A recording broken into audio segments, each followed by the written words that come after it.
Hello all. మా వోడు పెద్ద చికెన్ ముక్కలైనా తినేస్తాడు గానీ, వెజిటబుల్స్ మాత్రం తినరు.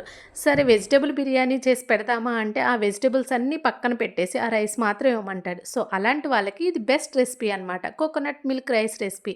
కోకోనట్ హెల్త్‌కి కూడా చాలా మంచిది. మనం లంచ్ బాక్స్‌లోకి ప్రిపేర్ చేయాలంటే, ముందు రోజే కోకోనట్ మిల్క్‌ని ప్రిపేర్ చేసి ఫ్రిడ్జ్‌లో స్టోర్ చేసుకోవచ్చు.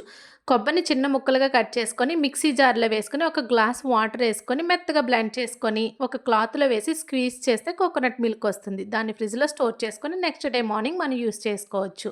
నేనిక్కడ నార్మల్ రైస్ 2 కప్స్ తీసుకున్నాను. దాన్ని 2 టైమ్స్ క్లీన్ చేసుకొని, వాటర్ ఏసుకొని, నానబెట్టుకొని పక్కన పెట్టుకోవాలి. స్టవ్ పైన కుక్కర్ పెట్టుకొని, ఇక్కడ నేను ఘీ వాడుతున్నాను. కావాలంటే ఆయిల్ కూడా యాడ్ చేసుకోవచ్చు.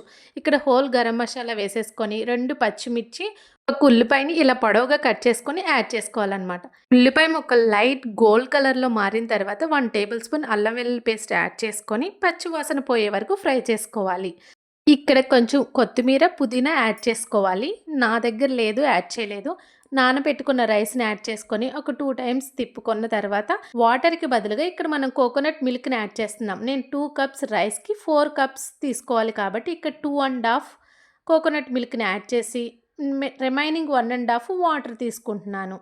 ఈ ఒకసారి అంతా మిక్స్ చేసుకొని మనకి సరిపడా సాల్ట్ వేసుకొని కుక్ చేసుకుంటే కోకోనట్ రైస్ అనేది రెడీ అయిపోతుంది. ఇది చాలా కమ్మగా ఉంటుంది.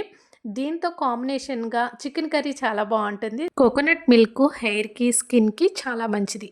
మీరు కూడా నా ఛానల్‌ని సబ్స్క్రైబ్ చేసుకుంటే నా ఛానల్‌కి కూడా చాలా మంచిది.